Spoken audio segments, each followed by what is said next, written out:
worried that you might be the cool kid? You wear the latest fashions on top of all the trends? Or have you ever worried you were too much in the mainstream? Always so generic, more normal than your friends? Well, we've devised a test to put to rest your fears. There's no need to panic if you lend us your ears. Tonight you can sleep easy after all that you've heard. Cause if you like the show, then you're probably a nerd. Oh, Canon, it's all.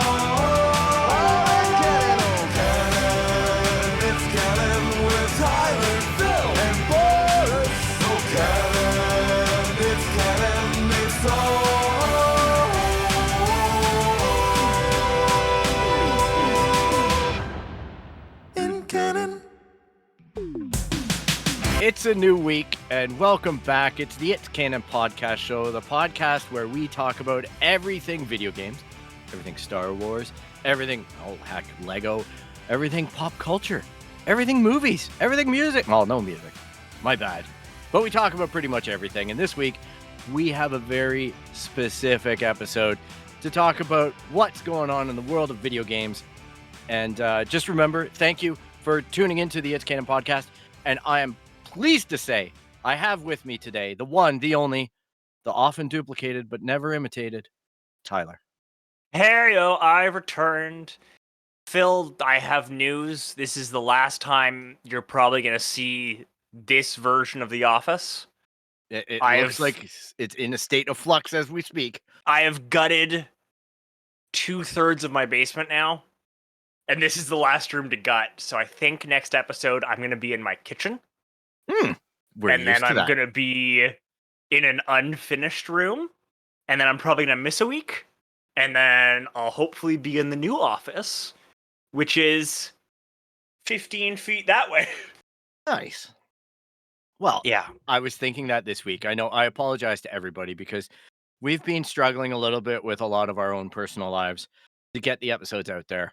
And obviously the summer being the summer. And, you know, I guess in Canada, there is this opportunity where we can be outside and not be stuck or hemmed in by the weather would be the way that I phrase it, because it's either crappy out, cold out, whatever. And obviously with all of these COVID things going on and the vaccinations being what they are in our great country, we've been enjoying the benefits of that and being outside. And being outside isn't great for recording podcast episodes. So I've been wandering around Southern Ontario a little bit. I've been having fun. I know Tyler's been hard at work with his house. And Boris is up to his eyeballs as our fearless leader with all kinds of personal stuff himself. So we hope to have him back sooner than later. But in the meantime, we will do our best to get you a regular show. It should calm down with the seasons changing. Schedules clearing up a little bit and life getting a little more normal, but I know Tyler is ripping up everything. So yes, I was worried about you this week. Yeah, I mean it's you know, the right now for our American and international listeners, there's an election coming up in Canada, and Nova Scotia, where I am, just had an election, and currently there is a program where if you own a house and you make it more energy efficient, the government gives you a whack ton of money. So we sat down and we looked at grants and we looked at stuff, and we're basically gutting our basement, refinishing the entire thing, redoing our furnace, getting a brand new furnace, and we're gonna be out of pocket maybe $2,000. Nice. Which is it's bananas. It's the thing of like it's free money, and we're worried that new government means the program ends. So yeah, you gotta cash the chips in while you can, right? Like, exactly. Exactly. So, yeah, here's hoping that all your politics, wherever you are in the world, you get to take advantage of them and make them work for you. And I'm glad you're able to take advantage of that, Tyler. It's but what else have you been up to? I know you're gutting stuff, but have you been watching stuff? Have you been reading stuff? So weirdly enough, I have been doing two big other things this week.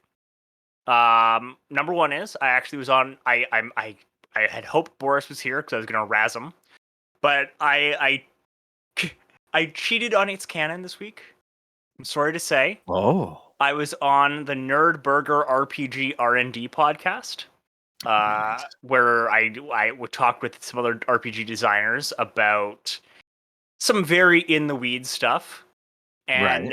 And you should go listen to Nerd Burger. You should go listen to their RPG R&D if you're interested in that kind of thing. Maybe don't listen to my episode. I honestly I feel like it was not my best appearance, and it's one of those instances where you prepped and you prepped and you prepped, and I still felt like an idiot around these two. So I'm very Wow. self-conscious about my appearance. It'll be up in a few weeks. And other than Awesome. that, I popped back into playing No Man's Sky actually. Oh, I've heard I got some. it. There's been some changes to that. I So mean, I just played it 2 years ago, so there's been a lot of changes. yeah. But I grabbed it for the PS5, and I've been popping onto that.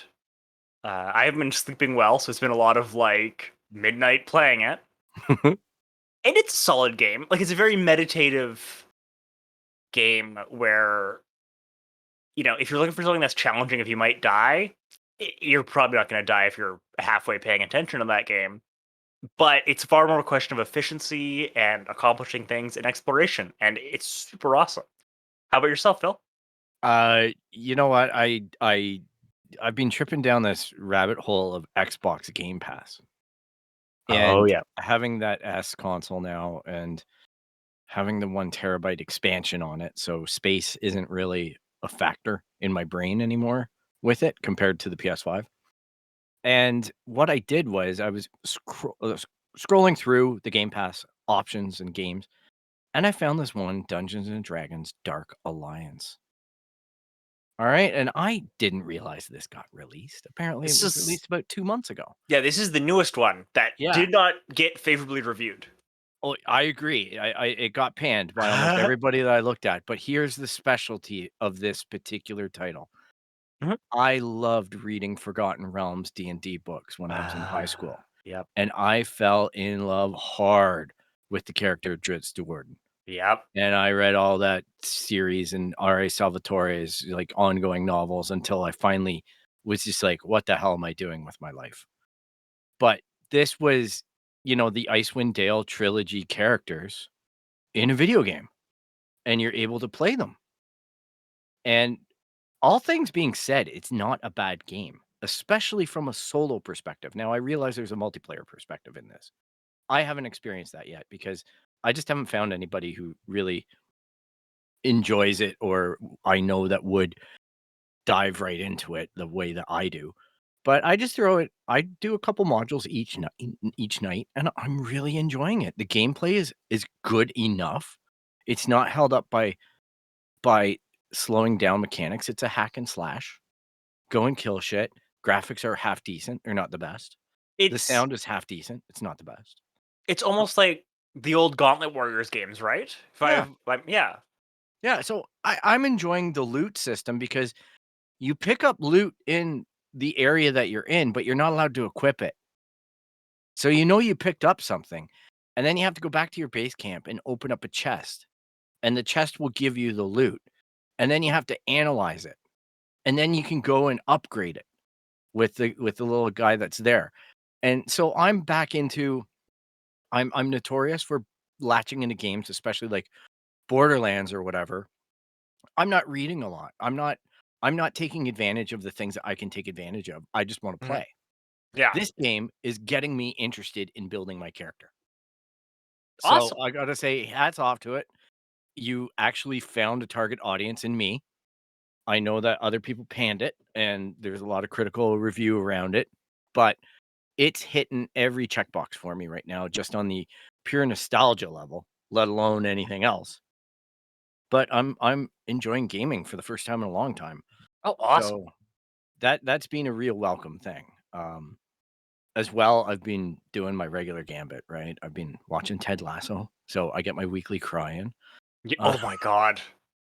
it's hitting heavy. I'm Yeah, not gonna spoil it, I'm but still in every season episode. 1. I got Yeah, late to it. We just watched 2 episodes today, and geez, that show.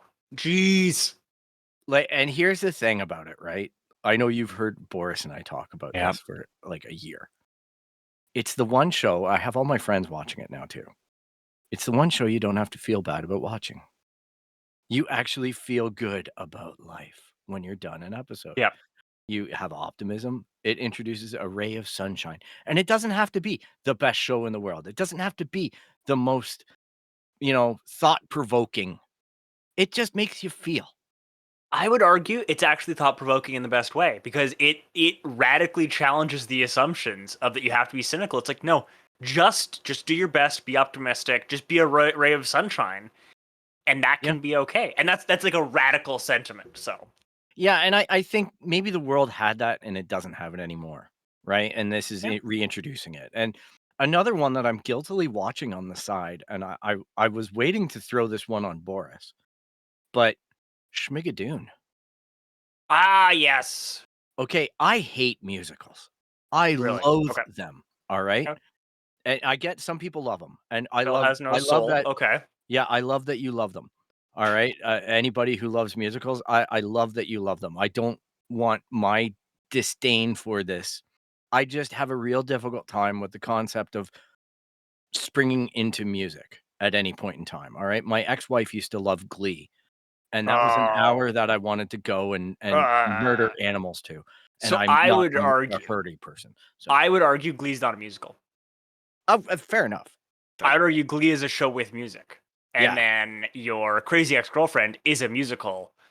Oh my god! In typical Tyler obsesses about definitions, I had a long chat with someone about this recently, where it was, what's the difference between a musical, a rock opera, and a show with a lot of music? Mm, And rock operas and musicals have to have songs that move the plot forward. And Glee okay. regularly has songs that the song itself is not moving the plot forward. Okay. That's a very good structure actually, because Yep. I can accept musicals in the form of the Muppets, all Yep. right? Because I've already suspended my belief systems and to allow these little furry creatures into my life and touch my Hmm. heart and all that. So there are musicals that I can, or movies with music in them that I can engage with as a musical. I I would would argue argue. that I'd 2011 argue. Muppets was very much a musical. Yeah, I'd argue most Muppet movies are actually Yeah. musicals. So I am aware of that hypocrisy within myself. All right. I will say this. My other favorite musical of all time, I'd love to do an episode on this actually, Yeah. now that I'm thinking about it. But my other favorite musical of all time was Blues Brothers. At any point in time, I could Oh. watch the Blues Brothers as a kid. Now that I think falls into your other definition, Yeah, I don't where know. I it's a think. movie that moved forward with music, but then I think of the Ray Charles dance and the Aretha Franklin respect. Yeah, no, you're right. It is a musical. It's a musical, Yeah. but not all the musical numbers are Yeah. musical numbers. Exactly. Yeah. Like, it's all about getting the band back together. We're on The a mission from God. band. Yeah.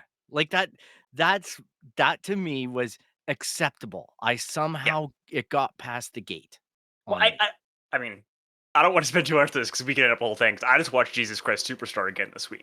I've And never I would seen it. argue that's another one that I think like it is not grounding itself at all. It's already so out there that when it's like, and we now all sing, you're like, yeah, now you all sing. I'm on board. Yeah. Let's do this.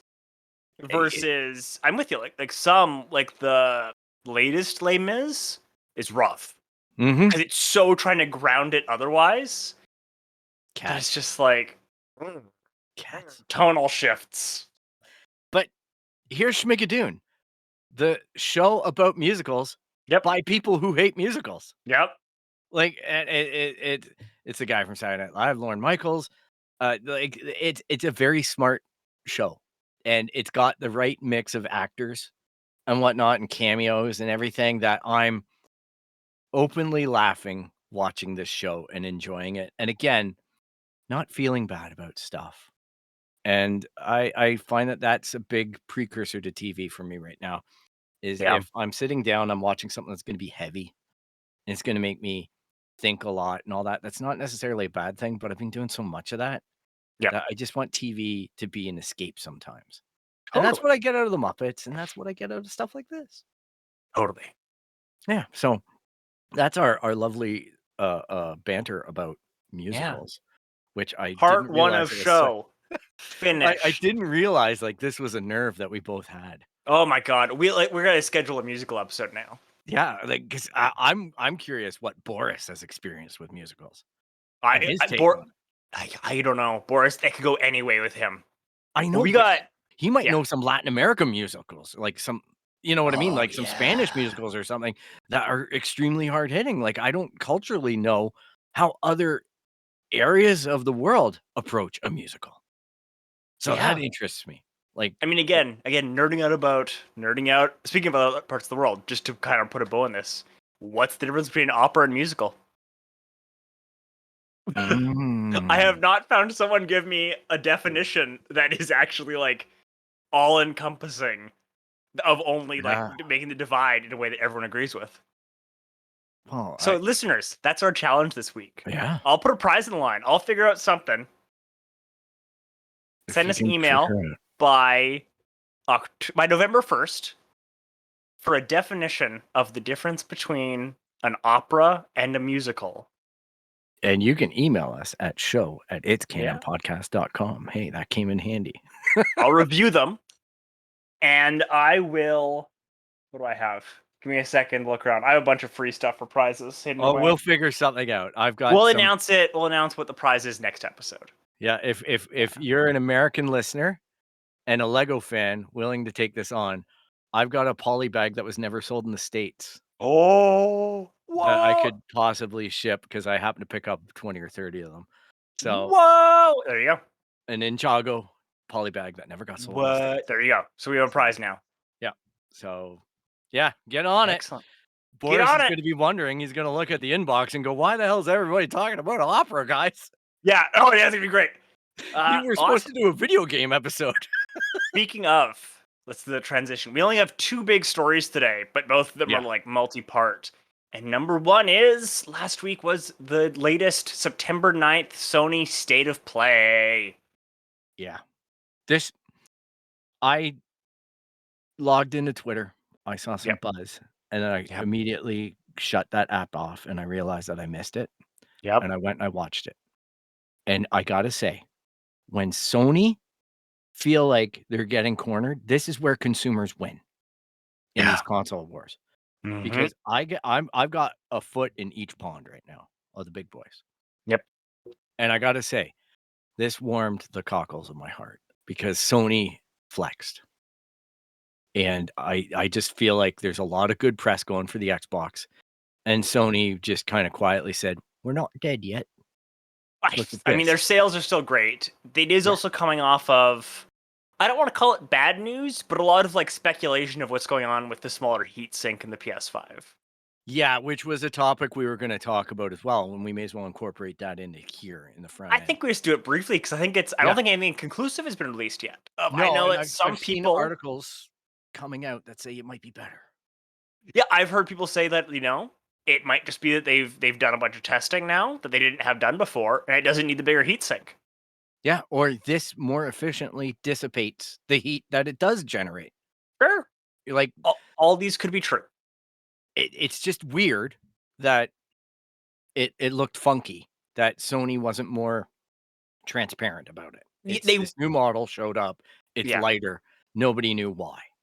yeah, they didn't get ahead of the narrative perhaps as much as maybe they thought they should, but it also might have been that was during a bit of a slow news week, which I think is Yes. part of why it got the coverage it did. Yeah, like, But heck, I had a Frank Oz story on our list that week. yeah, what Oh, game do you? Oh yeah, which is a weird link. He was okay, actually in Blues Brothers, which is another reason why it's one of my yes, favorite yes, movies. there you go. One prophylactic used. That's Frank Oz, ladies and gentlemen. Yes, it is. What game do you want to talk about first? Um, I have hot picks and I have other picks, like ones that I don't care about, but you might be all over. Well, that's why I asked you. What's your hottest pick? Oh, my hottest pick easily.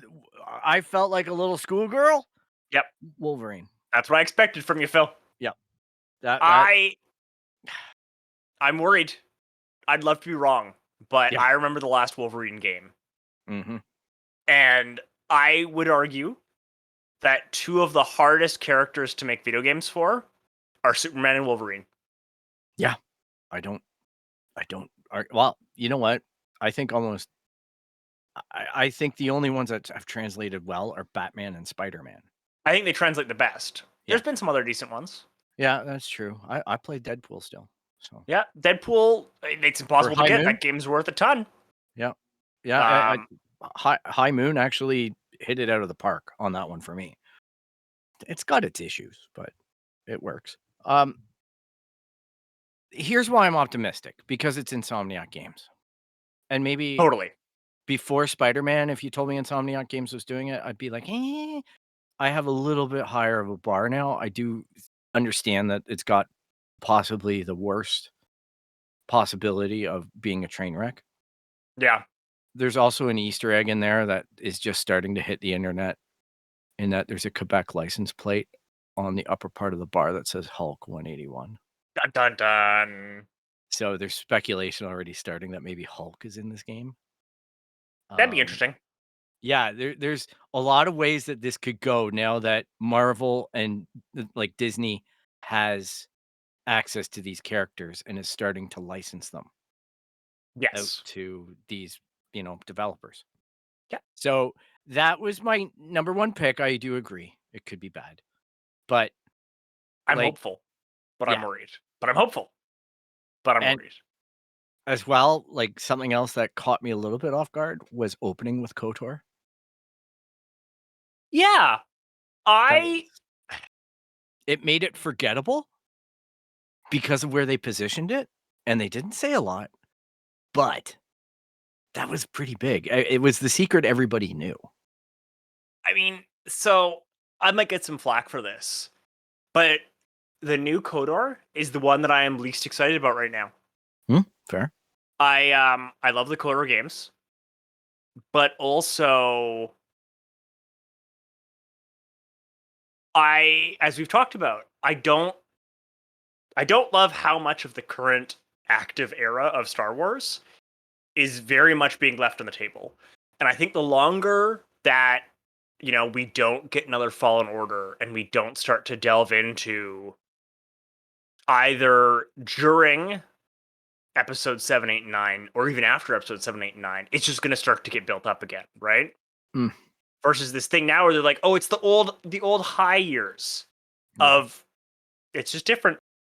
Well, I know for a fact that the post 789 stuff is being worked on to be a movie, to be film adapted first Yep. before it gets licensed out as anything else, because they need to understand the implications of the canon.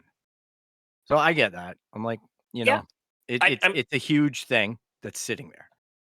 I mean, But I'd love to see more stuff like squadrons that are between episode 6 and 7. yeah, for sure. Like I don't get me wrong. I do think, with Ubisoft making a Star Wars video game, Yep. EA making Fallen Order 2, there's a lot going on. I do like the idea because Aspire is a group that did the last Clone Trooper game, Clone Yep. Commandos or whatever. And that was actually good. It was Yeah. the same game, but it was formatted to run really well on the PS5. And Sure. I actually played more of that than I did when I first bought it on CD-ROM for my computer. So, to me, hats off to Aspire. I happen to be friends with a couple of the people who are developing it and have been doing it in secret up until that reveal. Dun dun So I'm dun. even more excited about what those people are going to be putting out there, Yeah. because now that it's official and they're doing it, I just hope that they don't screw with the narrative, because Drew Carpetian Yep. did a great job writing it. Edmonton native. The guy basically did all of the Mass Effect stuff, and 1 he and 2. wrote, yeah, and he made the golden years of KOTOR, right? Like the BioWare really rode on his story writing. Yeah, he's super talented. I do think I am, we only got the teaser, but Mhm. KOTOR 2 has long been this big question mark, right? Of Well, like a KOTOR bunch of 3. no, I'm saying KOTOR 2 Yeah. because a bunch of the stuff that was written and actually programmed Oh. was not released. And most people who like the definitive KOTOR 2 experience requires heavy use of mods to like Mm, re-put stuff back into the game. interesting. So I'm curious what they're gonna do with that. Yeah, and Darth Revan is a fascinating character. and this is the origin, like part of the origin story of him and his conflict. And I've read the novels, some of them. It's to the point where I bought his lightsaber for my birthday this year. Nice. So it if for me to go outside of canon on Mhm. that is really unusual for myself, but it speaks to how much I really enjoyed it. So I was happy to see it in the PS5 state of play. Like everything else, I think files under. I'm excited about it just because it exists. Yeah. But those were my big surprises. What about you? What's your big takeaways? I mean, I am the most excited for Spider-Man 2. Mm-hmm. It looks like we're gonna start seeing some interesting things. We hinted what 3 major villains? Mm-hmm. Craven, Venom. Oh my god, who's the other one? They hinted one and it's gone from my head. Right. A lot of it went over my head only when I saw the Venom Yeah. face, and I'm like, oh yeah, that guy. Yeah. Yeah. It also seems that they're going to kind of imply that you're going to get a Craven Venom matchup. Yeah. Like they're going to have Cravenized Venom in there. Yeah. But I mean, I loved the previous 2 Spider-Mans from them. Yeah. Miles Morales was super fun, even though it was a little bit short. I loved their take on kind of sort of the Tinkerer. Mm-hmm. I don't want to get too much into spoilers. No, and to be honest, like they approach these things and they take what they want to from the comics and the Yeah. movies and everything, and they leave stuff on the table. They have their own narrative. Well, I think it's the best way to do it. Yeah, you have to have like a license. You can't just replicate what's in the pages. Yeah, I do think that they are. I think that they're starting to approach a point that I think that is going to be interesting, where there's a bunch of people and places in the Spider-Man games that we haven't addressed yet. Really, like it's all little teases and stuff. Like, but we have the Avengers Tower. We know the Avengers are in this world. Yeah. We have Luke Cage, we have Matt Murdock, we have Foggy. And it's going to be interesting to see what they do or don't do with a lot of those pieces. But, I mean, how fun would it be to have a Defenders-esque game come out of this, where you have, like, Spider-Man, Luke Cage, Matt Murdock, and you're running around New York, and you're swapping between characters who kind of have different powers and different navigation tool sets. Yeah, and to be honest as well, I saw some stuff on the internet talking about the idea that they've isolated some frames from Spider-Man's newest trailer, and there seems to be a lot of construction going on around Avengers Tower. Yeah. With the Fantastic Four symbol on it. Dun dun dun. So do the Fantastic Four buy Avengers Tower? Yeah. This could be hand in hand with a lot of stuff that Marvel's doing cinematically, right? Oh, Like, yeah. there could be a lot of cross-pollination going on here, and then it could be its own little universe.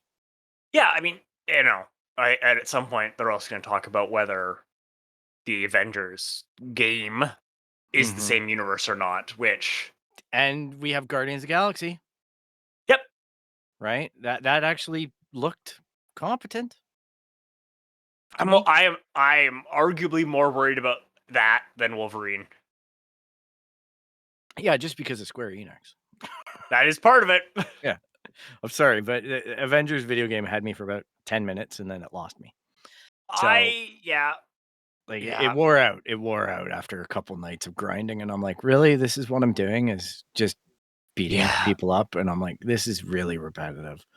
Not getting the variance I need.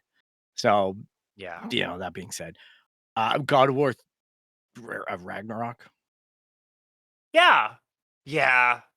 Did you play the other one on the PS4? I did, but I didn't finish it. Like I got the PS4 so late, and then I went over to PS5, so I lost my progress. Because I don't know how, but the hard I've had an internal hard drive the whole time, and the transition didn't go well. And then I physically did not have the PS4 anymore. Right. So in the transition, it just wiped everything. So like I have to redo Ghost of Tsushima. Like I have to get halfway through that game again to finish it. Oh, well, then there's the PS5 version came out last week or the week before. Yeah. I paid the $40. I'm an idiot. But I think that game's not worth it. That game's already beautiful enough. yeah, that game did look damn good. I just wanted to see the expansion and everything. But I God of War, that version they did in 2018. Yeah. Literally was the first video game I'd finished in ages. Oh wow. And I went back and replayed it Nice. 3 more times. Oh wow. So I found it was very comforting, the narrative between, the father and the son and the interaction with all the other gods in the mythology and everything like that, I thought was just really well done. So I'm excited to see Alana Pierce is writing, contributing to that show. She came out and announced that. So I'm excited for her to see how that plays out in her career and whatnot. And the other one that hit me of this state of play that was really subtle was the Radiohead game. Kid A. It's going back to Kid A and the other album that came out after it. Yeah. Maniac or whatever. Anyhow, that might be fun. I don't know. Like when bands do stuff like this with their music and video games, it can either be a complete train wreck. Yep. Or it can allow you a new avenue into their musicality. So I'm hoping that we get option number 2 and we get a vision into Radiohead, who have been quiet lately. So I'm just wondering how much time and energy they have been putting into this project. And that might be the sleeper hit for me. Because everything else looked very video gamey. Yeah. Which isn't bad. It's just whether it tickles your fancy or not, right? Yeah. A lot of remasters otherwise though. I have heard that the people who are still playing Grand Theft Auto are pissed. But the other side is that still just prints money for them. So as long as it prints money, they have no incentive to do anything else. Nope, exactly. Exactly. Like that was the least inspiring thing I had seen. Was yay, you're gonna make more money. Okay, good. Well, yeah, I beat it. I thought the single player was fine and interesting. I tried to play the multiplayer and it was nuts. One of the worst multiplayer experiences I've ever had. Here's the trick that I learned with multiplayer. Oh yeah? You can make a private session. Yeah. If you dig around the settings. And then when I go multiplayer, I invite only people that I know. We get in and then we do the online multiplayer stuff like the heists. And crap. By the time I got there, I had no one else playing it. Oh, that sucks. Right? So I was just like, there was nothing for me. Heck, if I'm telling, like, honestly, I was in early on that game and, did exactly what you did, played the single player and everything. And myself and a friend of mine were playing it and we figured out you could take pictures. Oh, game, right? And wouldn't you know it, like, 2 middle-aged dudes on a Saturday afternoon in a private session game, invite some late evening over to do lap dances in our apartment while we're doing smoking and drinking and taking screenshots. And then we didn't realize until it was like a couple weeks later that one of us private messages each other, the other guy, and says, "Did you know that all of our screenshots are publicly available on our accounts unless we turn this feature off?" Yep. I'm like, "Oh, well, that's not a good look." Yeah. So there was some panicked session manipulation going on there. But I always laughed at that, and I'm like, "Oh, that game, you can never trust it." Yep. I gotta slide one more thing in before we get to the big Apple V Epic. Yeah. I'm gonna ask this question. I don't know what the answer is gonna be, but did you watch the Matrix 4 trailer? I did. And? I want it to be good. So I have not talked about this a lot, but like I actually really, really dug the first 2 Matrix movies. Yes, me too. And I thought the third one had a lot of potential. I feel like it 100% stumbled, but I mean, anyone who from the beginning didn't recognize that this was a quasi, amongst other things, a quasi Buddhist retelling of the life of any messiah or prophet, and that he has to like kind of die at the end and has to go through stuff. Like you weren't paying attention. Yeah. His name is Tom Anderson, which translates to like doubting son of man. Like he literally gets called my own personal Jesus Christ is like one of the first lines in the movie. Yep. I'm there with you. I'm super intrigued. It seems like we're kind of going back, and it's going to be like really trippy and out there, which I think is a good way to do it. And yeah, I think we're going to see. It felt almost like it's going to be some revisitation in the form of it's being a compressed remake or a retelling from a different perspective. Because a lot of the scenes are very reminiscent of all of the movie's key sequences. Yes, well, I think that's on purpose, right? I think it's going to be almost like a remix, and he's going through these motions again because he's still back in. I mean, again, if you go back to the original, it's super influenced by Buddhism, and if he is unable to let go of Trinity, he cannot reach Nirvana, which is the last state of ascendancy and enlightenment, which means he gets stuck back in the cycle of reincarnation. Yep. And you know what? Like, there's a lot of great literature out there on the philosophy of the Matrix. If the Matrix was the key that gets you to explore some of this, stuff exists. I always enjoyed the culture around it. The Animatrix show. I collected the Todd McFarlane toys. I have what my ex-wife hates in that one of those big, huge octopus things. Oh, yeah. And on a stand that was just absolutely hideous. And, you know, like this blind Neo with weeping bandages. Stopping it with his hand and stuff. It's just crazy, some of the stuff that got made and how much I was into it, right? Like, one year, I dressed up as one of the White Twins. Oh, jeez. With the dreadlocks and everything. And the photos exist for that. Oh, probably somewhere. There's like no comment. That was an interesting time. But yeah, I was really super into those movies too. So I got the feels when I watched this trailer. I felt like it was different enough, but I also felt nostalgic. Makes sense. And I'm very my friend texted me and he was very nostalgic and weepy over Ghostbusters Afterlife trailer, and I'm like, I had that moment. I'm like, yeah, that was like when Chewie looks at Chewie and says, Chewie, we're home. Yeah. In that trailer, right? That was like a big, okay, I can't, it's raining in here kind of moment. And yeah, I was just like, yeah, I'm curious to see where this goes. I love that it's on HBO Max. Yeah. So the internet's going to get it and embrace it. Well, or is it going to be again, nothing's ever good enough? Well, here's the thing. All right. When it comes to this, my only exposure to anything is vehicleized through this show. I've tailored my Twitter feed. If you're going to sit there and shit on something all day, if that's your Twitter feed, bye. I'm not going to make a scene out of it. I'm not going to make a public unfollowing or anything. I'm just going to cut you out. Don't want to see it. That's simple. So you're not like me. What's that? You're not like me, who is regularly engaging in self-torture. I don't want to antagonize myself with any of this stuff. It's geekdom. It's my enjoyment. If you didn't like Dark Alliances, that's fine. I love it.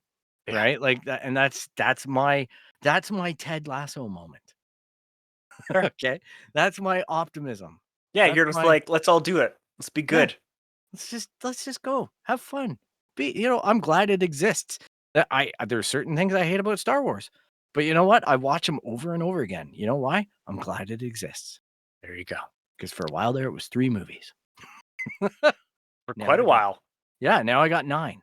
You know, like the fan base got really upset over Dark Crystal, Age of Resistance getting canned.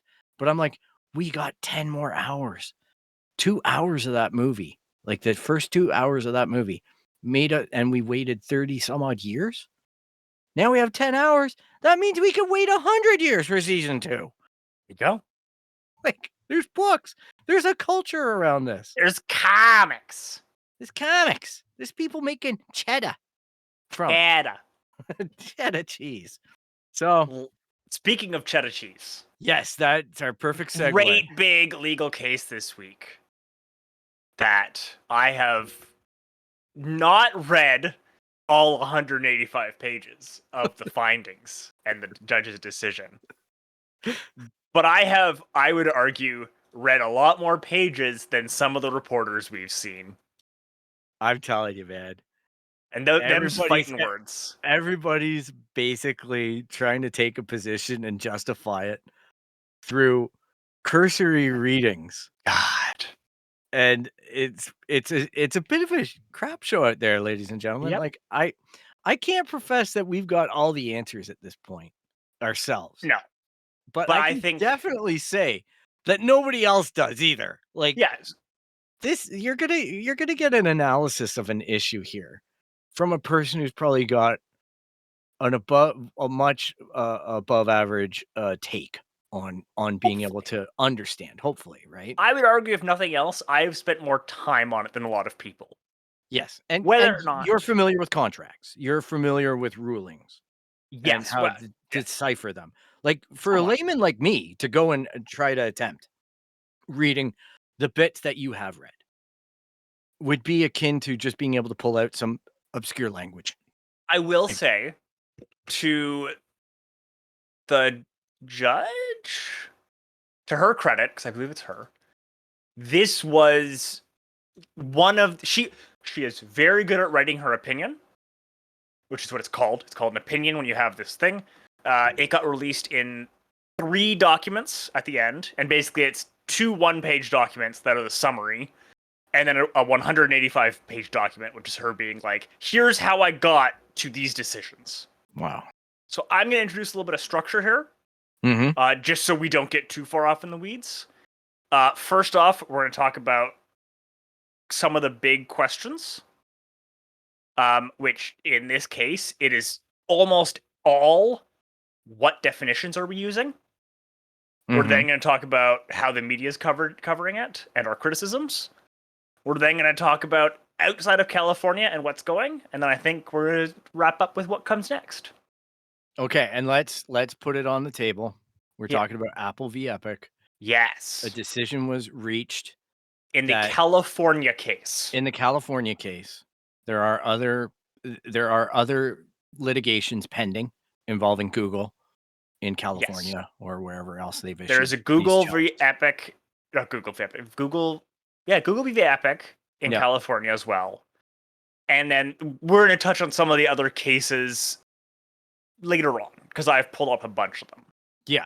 So that's just so our listeners know what it's about. And this has ramifications. I know I'm joking when I say it's a video game episode or whatever. It has ramifications in the game world, in the sense that Epic are running the biggest video game and are having issues with some of these services that deliver the video game and the payment subscriptions. But this has reach that goes way beyond that, because if you've got Netflix that you signed up through your Apple iPhone or a Spotify account or any of these recurring monthly subscriptions, you have to understand at the very base of this that Apple and Google are harvesting 30% of that payment, each month. We also need arbitrarily to talk about lifting that money, right? So they've got their reasons for doing it, which they're defending in court, because that's what this is all about. So, Tyler.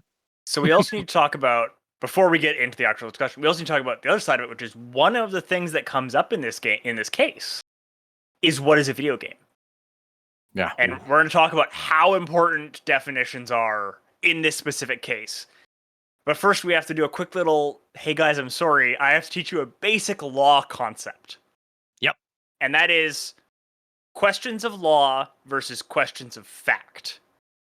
This is like a first-year law concept. When you're in front of a judge, when you're in a court setting of any kind, roughly speaking, every single decision that the judge or the jury is making breaks down into questions of law, questions of fact, or some combination of the two. So a question of law is, does this law, in this case it's the California Competition Act, apply here or not? And if so or if not, what tests and what rules of this are applying in what ways? The question of fact is more of stuff of like, is Apple charging 30%? A lot of those facts were not in dispute. One of the facts that was in dispute is, what marketplace are we talking about? Mm-hmm.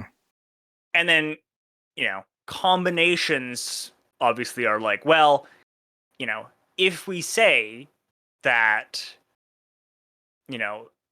Apple is a monopoly in this case, X, Y, and Z apply, and if it's not, A, B, and C apply, and that, excuse me, didn't get the mic in that time, and what the interaction is. So that's kind of the big thing to keep in your mind. And the judge in this case focused a lot on questions of fact. And there is not a lot. If you ever have a thing where you're like, well, the judge came up with a new rule, or the judge, Roe v. Wade is a good example. Roe v. Wade was a question of law, and they changed how the law is interpreted and works. They weren't discussing the actual facts of the case when they made that final decision at the Supreme Court. Right. So, a lot of this case comes down to, what definitions are we using for things? And now everyone can understand why Tyler gets really pedantic about definitions sometimes. Well, and to be fair, the judge would have to take that approach with this type of case, because Epic would be asserting a certain claim, right? They would be making an accusation. Yep. And the judge at that point has to sort out, is that accusation a fact? Or is it just a way that Epic are perceiving the marketplace? Is it a way that, like, when I look back on the moves that were made publicly by these companies, it really starts to dawn on me that there was a lot of game playing that they were trying to do early on. 100%. To throw everybody else off, like to either gain critical opinion, critical mass, or even influence the court cases through that. You know what I mean? Like they're trying to, put out the 1984 commercial. Yep. And make these public moves that, honestly, they probably should have just shut up and let, but the facts are, from what I understand, and you're gonna correct me on this, but there was 9 out of 10 things that the judge disagreed with Epic on. Yes. And one big thing that the judge said, I disagree with Apple. Right? So I think that's creating this media confusion about who won what, because there's both sides came out with scars. I mean, I think both sides. I mean, this is where it's going to get a bit weird. I think both sides came out not as well as they dreamed, but I think actually both sides came out. If you were to talk to their lawyers and get them to talk candidly, I think both probably are decently happy with where they're at right now. They're going to go to appeal, which is that's just going to happen. They're going to try to. Both sides are going to have made signs that they're going to try to appeal, and yeah. So what happened? Well, I want to, so high level is California has a series of laws that are designed to support the market operating as it, air quotes, should. And that's making sure that you can't make it a monopoly. That's ensuring that competition continues to exist. So what we actually have here is this is kind of two cases in one, which is Epic sued Apple, and then Apple countersued Epic. For Epic broke a contract, and that was never really in dispute. Epic was like, yeah, we did, because it was an unjust contract, and we wanted to make this lawsuit happen. But yeah, you basically had the rough summary of, this is underneath California's law. This is not all of the United States law. This is a California law. Epic alleged 10 counts of violation under the California competition and antitrust laws. Apple denied all 10 and then also said, but you still owe us money for this violation of contract. The court found that Apple is engaging in one count of anti-competitive conduct through the use of anti-steering provisions. Mm-hmm. Which, and I'm going to quote the thing here, the court concludes that Apple's anti-steering provisions hide critical information from consumers and illegally stifle consumer choice. So this is talking about that question there of whether or not Epic is allowed to send people to their own website to buy V-Bucks. Yep. And this is the one thing the court found in California, is that in California, which again, let's remember, is one of the biggest economies in the world. California by itself is top 8 economies, I think. Right. It generates more money than Canada, which is an entire country. That is illegal. Epic or Amazon or whoever needs to be allowed in the Apple store to say, by the way, you can go buy stuff on our own store. Yeah. And that would be Netflix. That would be Spotify. That would be like the judge used language and decisions that kind of say it has to be opened up for everybody if you're going to do like it's Apple are really putting the blinders on the consumers. Yes. By saying so it's only this way. Yes. So by it being an antitrust case, that means that by its nature, if Epic won, it would be changing the behavior of Apple. Mm-hmm. That's what Epic was seeking. One of the big criticisms of Epic throughout this entire case was Epic was very nebulous and weird on what they really wanted. Yeah. Which I want to circle back to, but I want to talk about some of these definitions we talk about here. So one of the big questions in this case that was used to determine really most of it was, what industry is the Apple Store in? That's a good question. Apple alleged that we're a cell phone tech company. There's so much competition. We cannot be a monopolist. And if you believe Apple and you agree with Apple there, yeah, they can't. Just definitionally, if you have less than half of the market, you can't be a monopolist. Right. Epic made the allegation that the Apple Store is just for Apple phones. It's a walled garden that basically, once Apple gets consumers in, it's really hard to leave. Mm-hmm. And if you agree with Epic, I think you'd also kind of agree, yeah, that's anti-competitive behavior. That's probably a monopoly. Yep. The judge said you're both wrong. The judge rejected both definitions that were presented. And instead, the court finds, and I'm going to quote the case here, finds the relevant market here is digital mobile gaming transactions. So, it's very specific.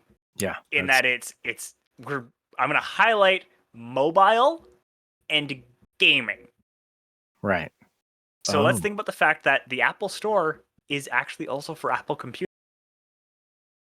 So this case would not cover the Apple Store onto computers. Right. Because they're not mobile. And possibly not iPads, because iPads may or may not be mobile devices. And what about the idea then that my assumption earlier, that this affects Netflix and all that, now that would exclude that because it's not a gaming thing. Yeah, this is where it is why for that one provision, that definition doesn't matter for that provision. Oh my god. What that provision is about, it's about a separate question, which is Apple is purposely hiding information from consumers, preventing them from making educated and informed decisions. Right. And that's why the case for Epic fails on the other 9 counts, is because this is the definition the judge has chosen. Now we're gonna nerd out about what is a game. Because this is a question that gets a decent amount of play in the case. I'm going to list some things that they discussed, and they tried to go, is this a game or is this something else? Oh, gosh. And I'm going to have you tell me what you think. All right, you're going to get a gut reaction. Yeah, 100%. Minecraft. Yeah. Minecraft. Is it a game? I want to say yes, but I also think it's a building exercise. Like The court actually agrees. The court is a game. Okay. I'm looking for the trap on all these. Oh, no. This is, again, I find this fascinating. Roblox. Yeah, because it's very much like Minecraft in my mind. But there's a lot more transaction in Roblox, isn't there? Oh, well, I'm going to go with game. You know the game? Yeah.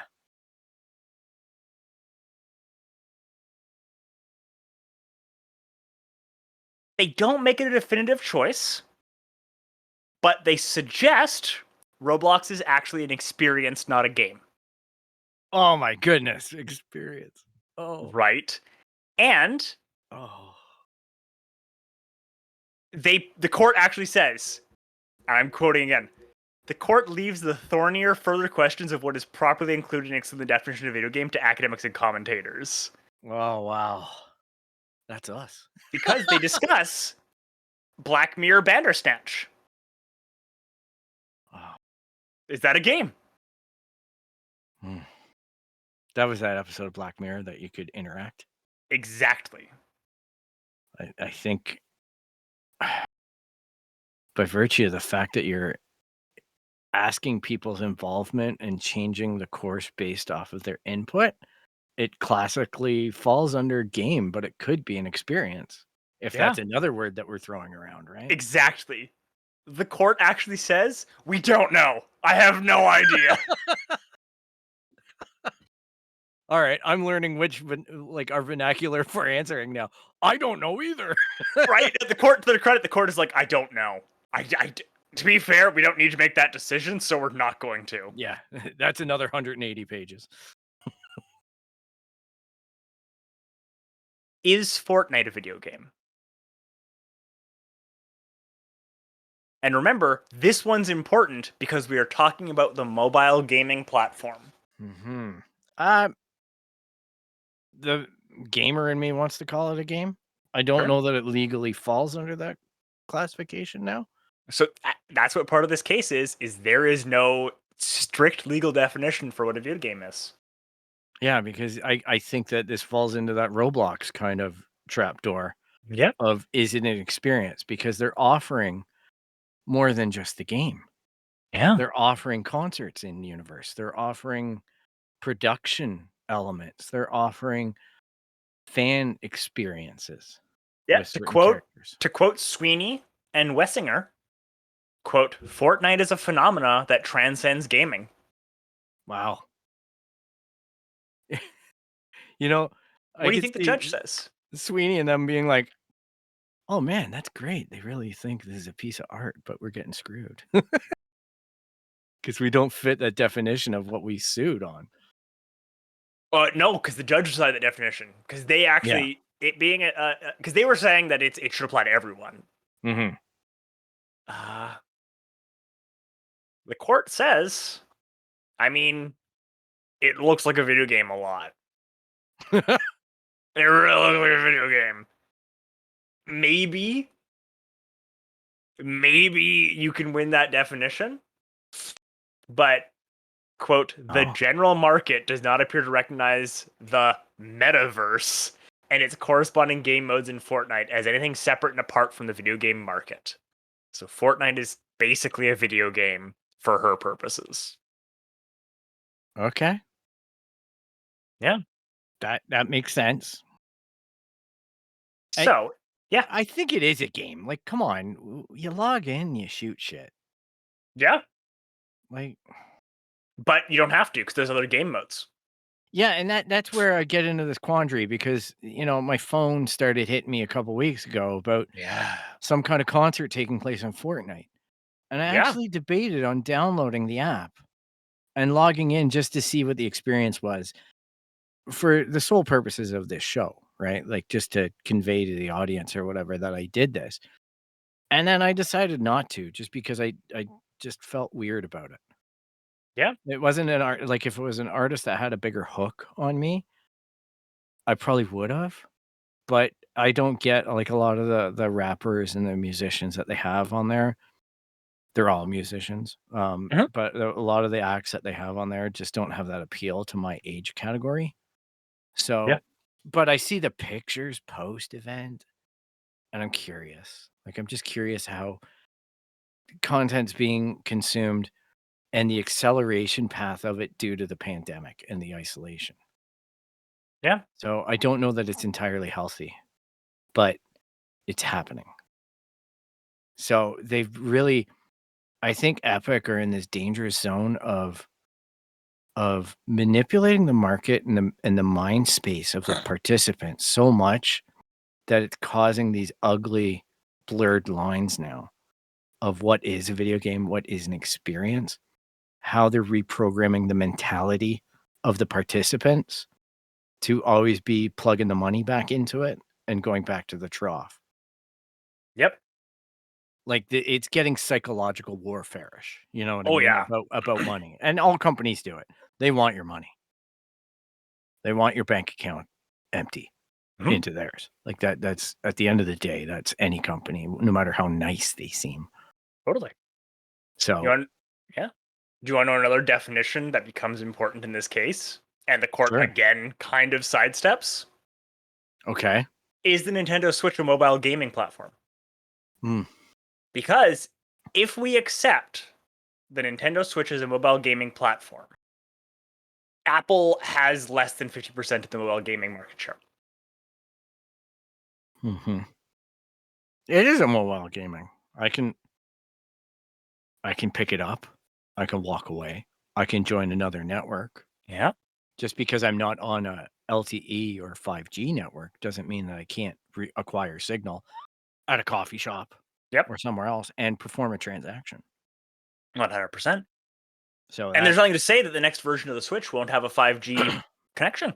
yeah, well, like being portable, that's where I think the whole idea of the iPad is a mobile device because I can acquire signal on my terms Yep.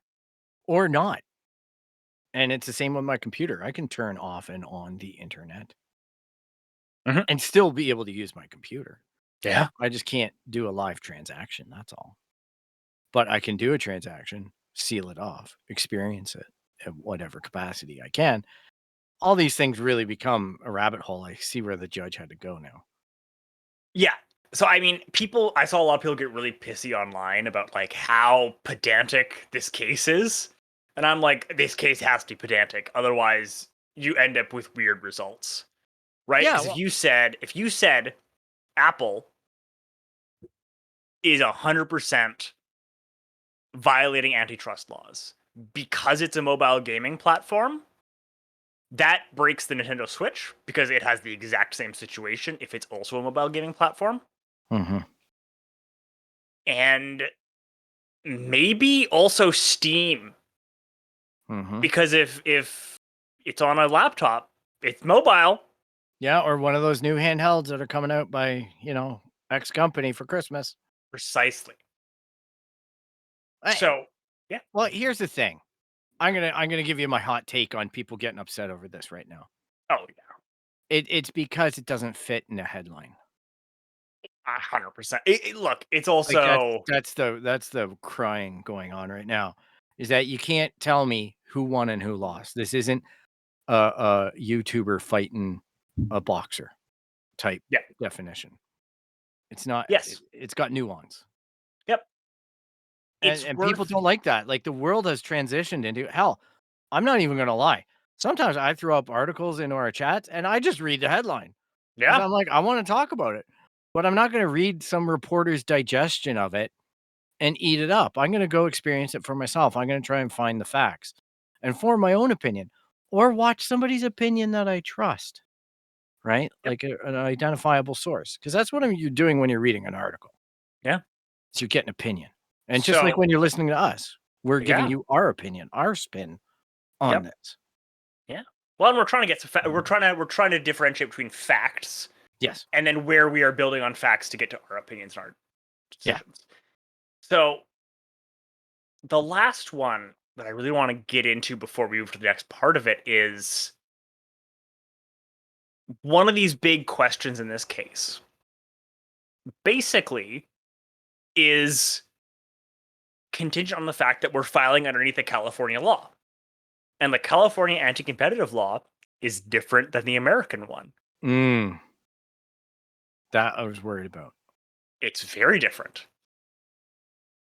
And it's worth noting that both in the States and here in Canada, this is less of an issue in Europe, but in the States and in Canada, it's very common that your state or province will have a law that roughly covers the same area as the federal law and is drafted expecting the federal law to be part of this process.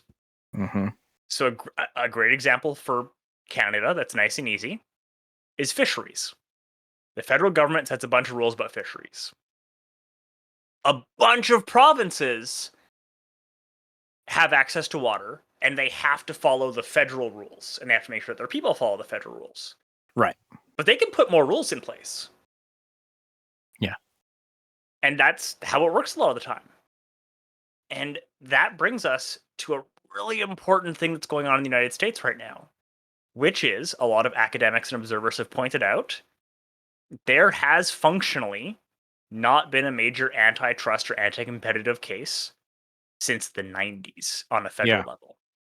And that was the Windows breakup when they got mad at Windows packaging, Word, and Internet Explorer and all this stuff, and potentially, hollowing out the market that way. And it's worth noting the judge, and this is me making an argument. I would argue the judge seems to gesture towards the fact that Apple's larger regime of having it's a phone, that then they are able to limit what you do with it so much and really, really discourage you from leaving their ecosystem. Mm-hmm.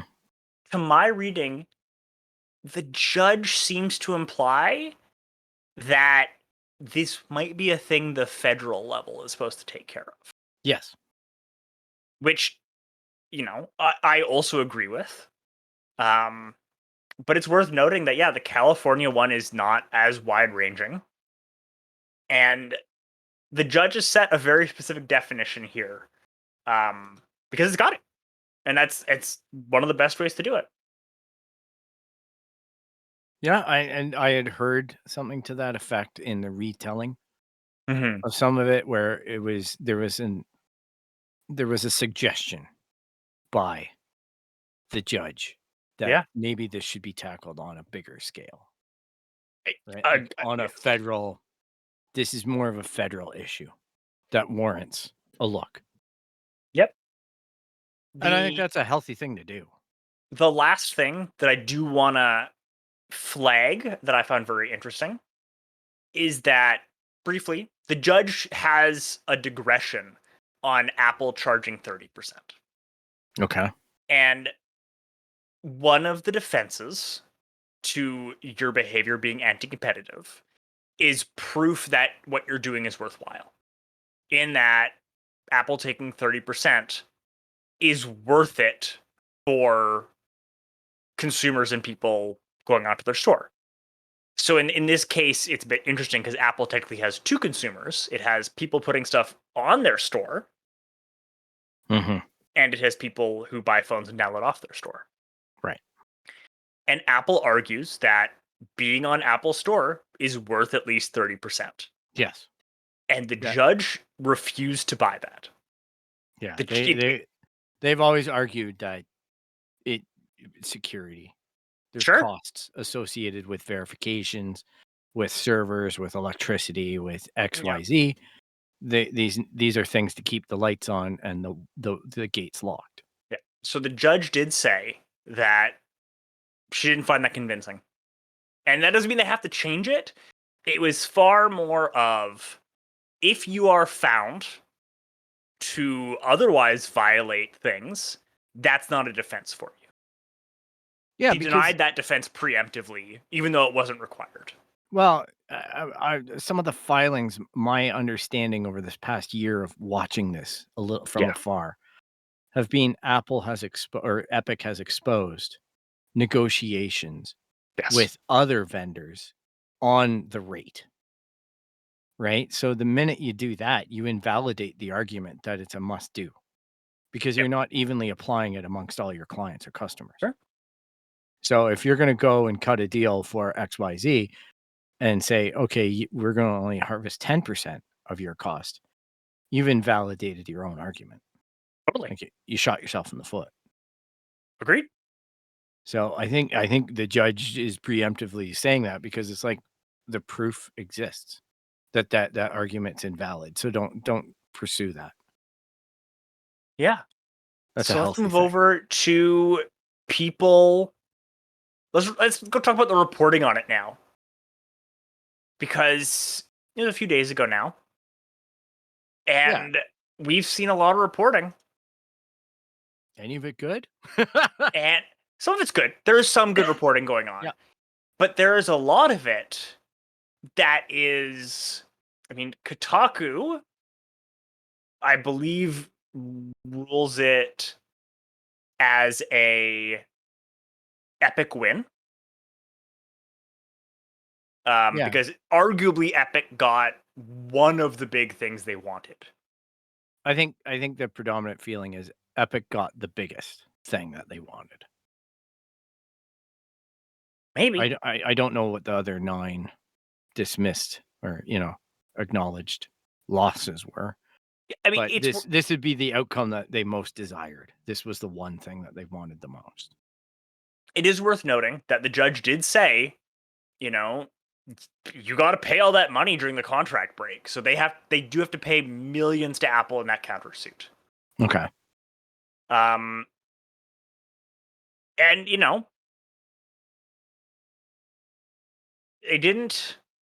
they couldn't prove that Apple was a fully monopolist behavior. So, I mean, the top level, like the highest punishment you can have for being a monopolist is the government comes in and breaks you up. Right. And that didn't happen here. No, but somebody sounded the alarm. Well, it's a question of whether or not the government actually follows up on it and acknowledges it. Yeah. Do they launch an investigation? How much vigor is implemented? Because let's look at things in context, right? Worldwide recovery. Yeah. Pandemic.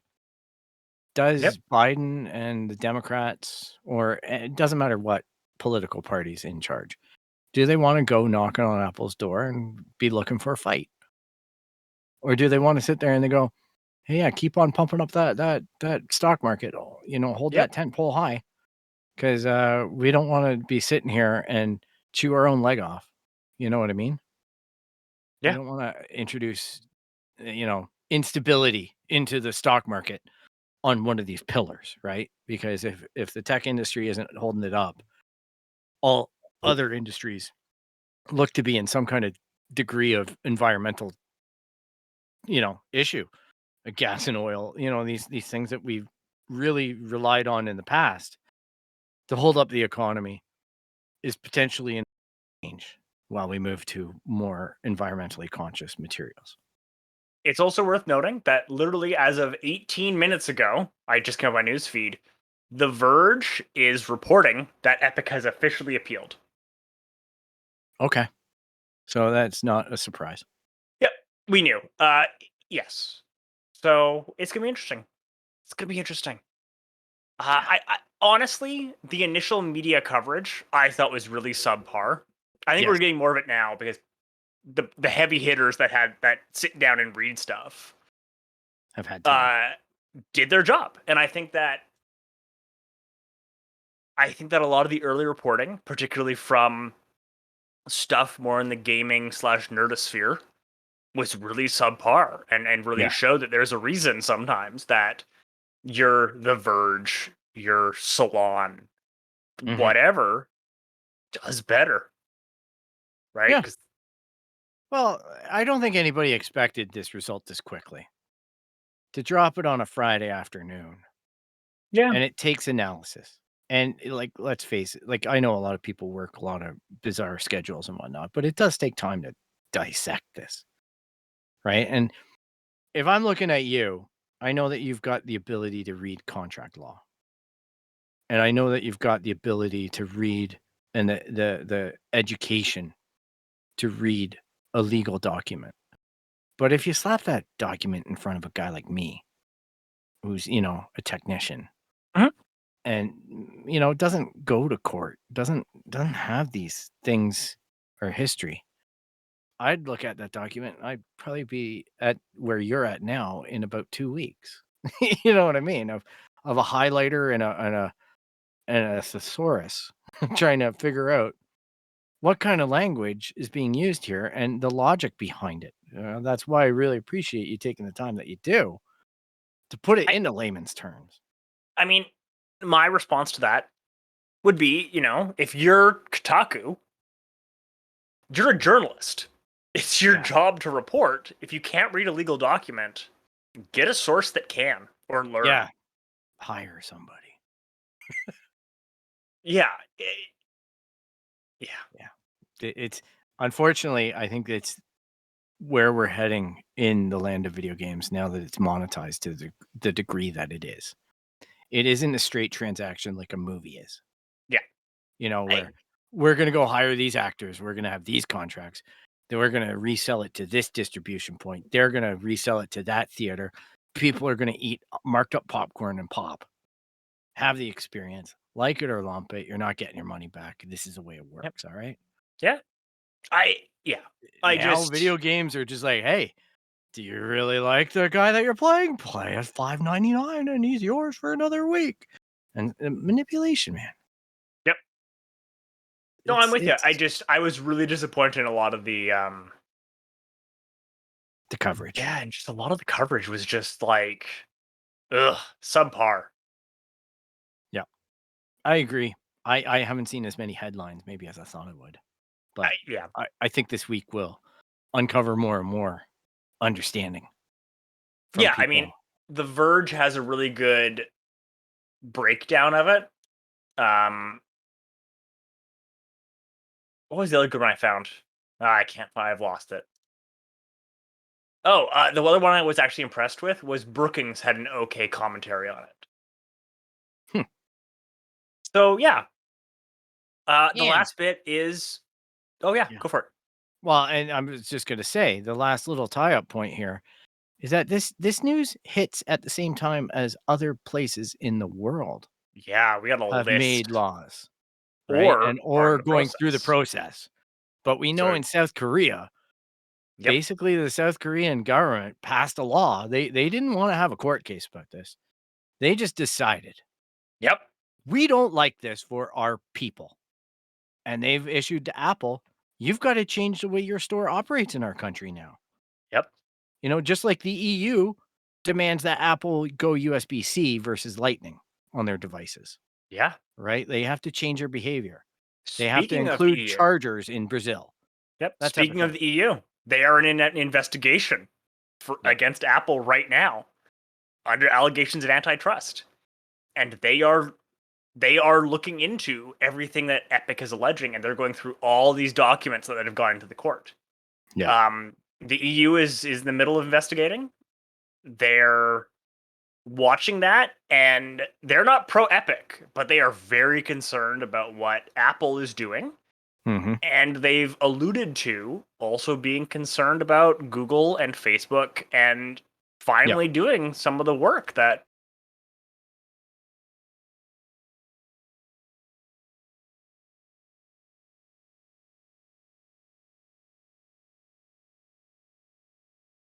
And they whatnot, but think might be I've worthwhile. seen the ongoing travesty that is the video game Which ones? investing in the past. Yeah,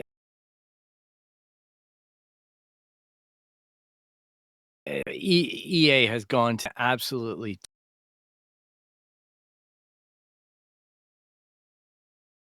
terrible fashion and gotten away. Where loot boxes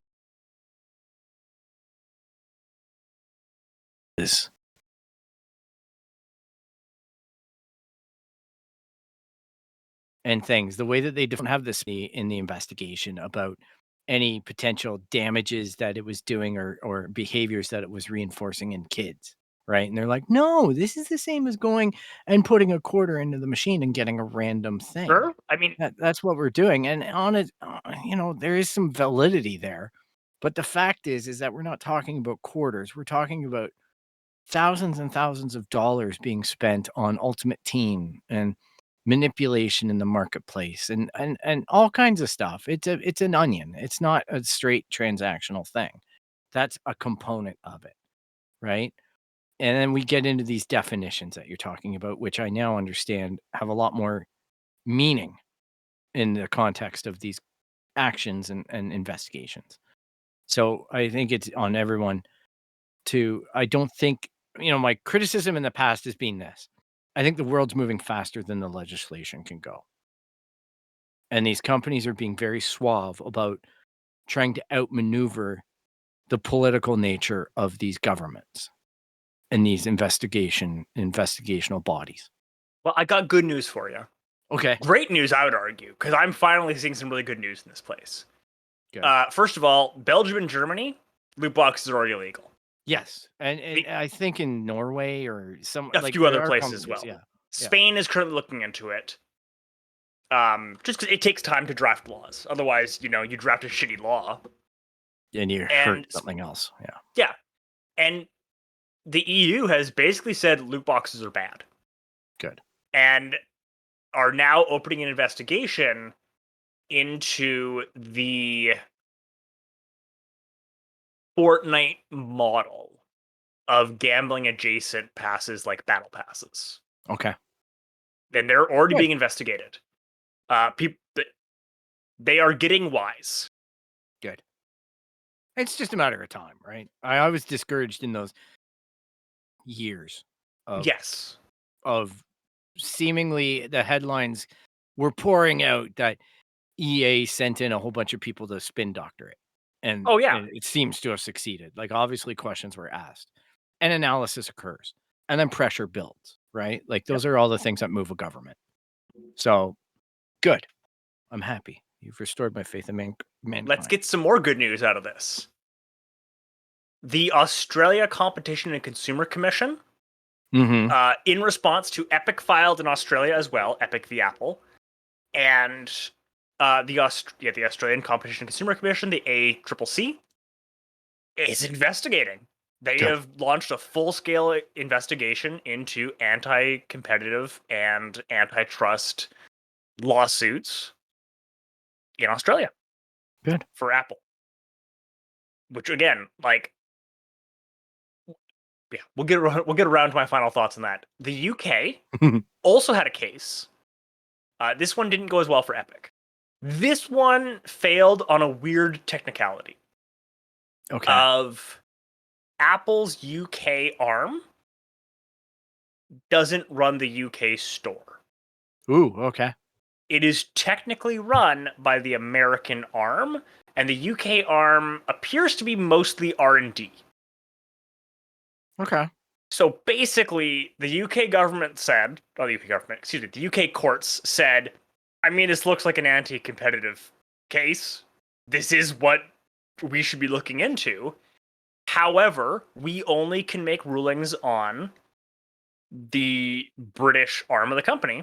Yeah. And the British arm of the company isn't involved in any of the allocations. Yeah. So the case failed there. You've got jurisdiction issues. Yeah. And that'll happen a lot in the law. And part of that actually has to do with treaties between the United States and the UK. Right. Because it'll be an American company. If you're a freelancer and you ever do work for an American client and you don't have to pay American taxes, you're really happy. Yeah. And that's why is we have a reciprocal trade agreement. Right. That makes sense. You want the biggest news? Oh, baby. This hasn't gotten a lot of cover, but it's the Open App Market Act. It is a new piece of American antitrust legislation targeted at Google, Apple, Facebook. Mm. Do you want to know what else? Sure. It's bipartisan. Whoa! Sanity It's prevails. it's first introduced in August. It is in front of Congress. Lobbying groups are freaking out, which means they're afraid of it. Yep. That's a good thing. So specifically, that concern we talked about of if you look at it from the lens of apps that work on Apple phones, they have a monopoly. Mm-hmm. And this bill says that's illegal. You can't do that anymore.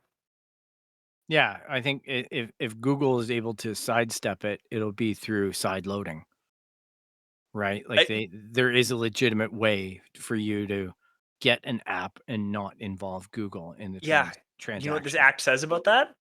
What? Can't expect the average customer to be that savvy. And that's fair. Google, you're in our crosshairs. Yeah, I was putting that with an asterisk. Like it would be a Hail Mary for them if they got that to be recognized, because that's been what they've kind of been holding up as the cardboard excuse as to why shit doesn't apply to them. I mean, it's one of my favorite quotes from Boston Legal from back in the day of you shouldn't need a law degree to understand your mortgage. Yeah. And it's true. You know, it lists a bunch of services. If you're an American and you think that's important, this is the time to call your senator or congressperson and tell them you support it. Yeah. It's getting a lot of play. It is one of the unsexy parts of law. And it's important. But it affects everybody almost in a daily fashion. 100%. If you have a smartphone, you have a social media account. Yep. This has implications that could touch you. Yep. And, if you don't get involved and get educated on it, it can turn against you. It can change your experience to be a very negative one. If you're not part of the solution, you're just going to complain about a problem. Right? Yeah. So get involved. Call your local politician. Heck, call them in Canada. Get this legislation passed with whatever government we get on the upcoming election, and get this to be a priority for Canadians, for anywhere you live. Yeah. Right. So yeah. The one piece of bad news is in this area of antitrust legislation, America is de facto setting the rules for the world. Yes. Historically, no one else can exert as much power on corporations as the US can. Yeah. And we are seeing with the EU and Australia opening investigations that the US is kind of losing that power. But historically, the United States has made that. They've been the world court on this issue, basically. The way I see it now is, well, obviously the power lies with them. Yeah. But I see these investigations that you're talking about. I see these laws being passed.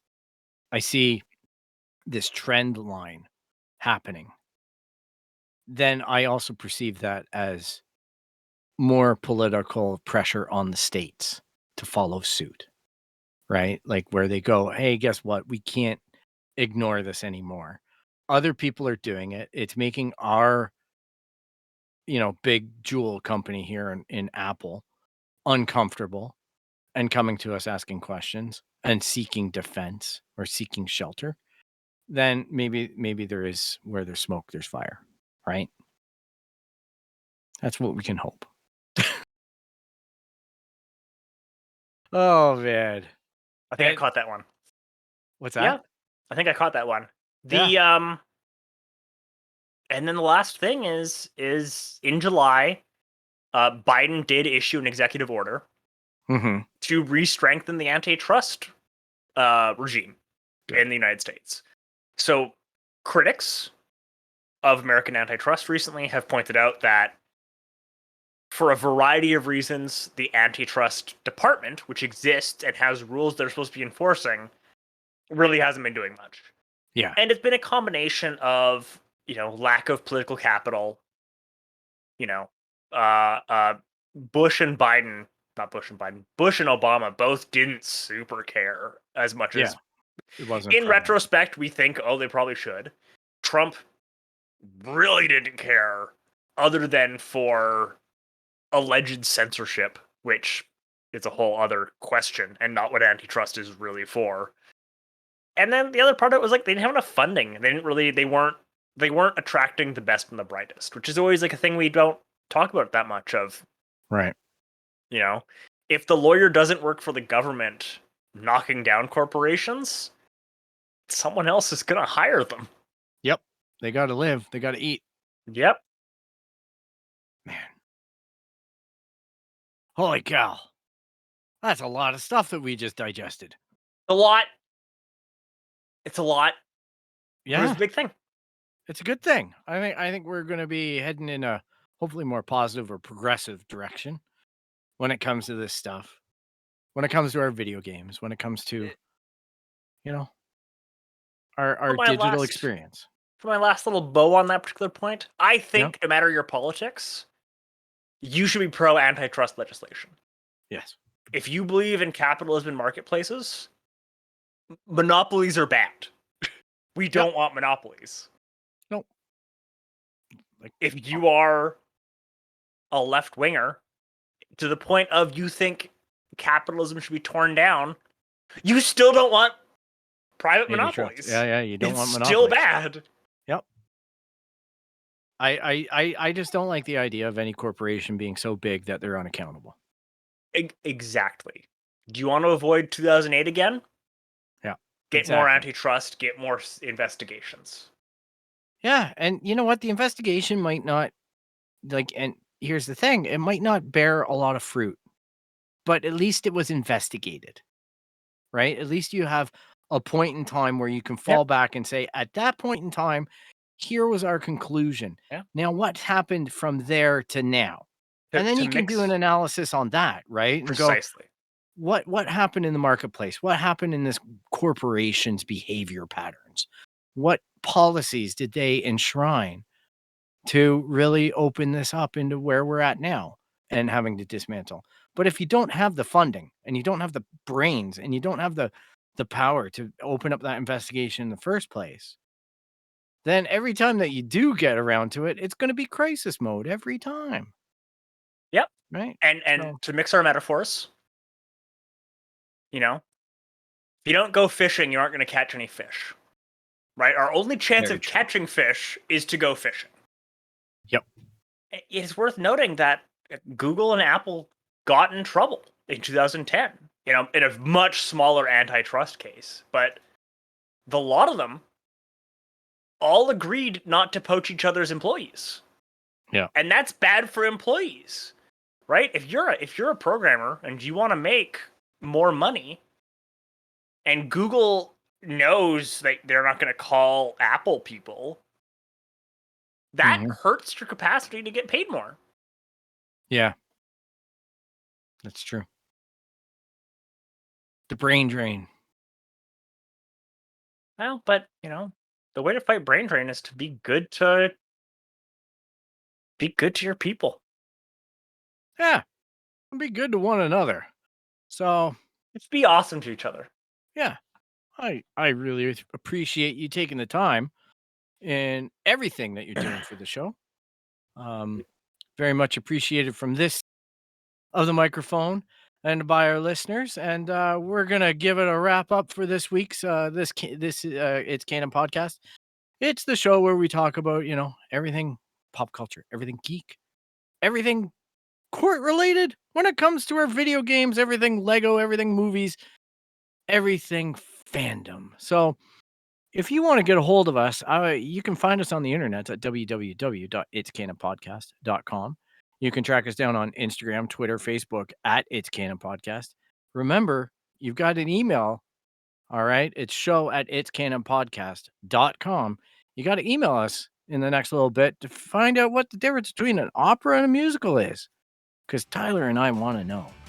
And Yeah, you can track us down on Apple Podcasts, Spotify, Stitcher, Google Play, all the companies that we just talked about antitrust lawsuits with. And if you like what you hear so far, make sure to like the show and hit the subscribe button, and be sure to tell your friends that you are listening to the It's Canon podcast. We really appreciate all the help that you give us, the rates and the reviews to push us higher up into the antitrust algorithm. But anyhow, all joking aside, thank you for taking the time to join us on the It's Canon podcast. We shall talk to you. Bye.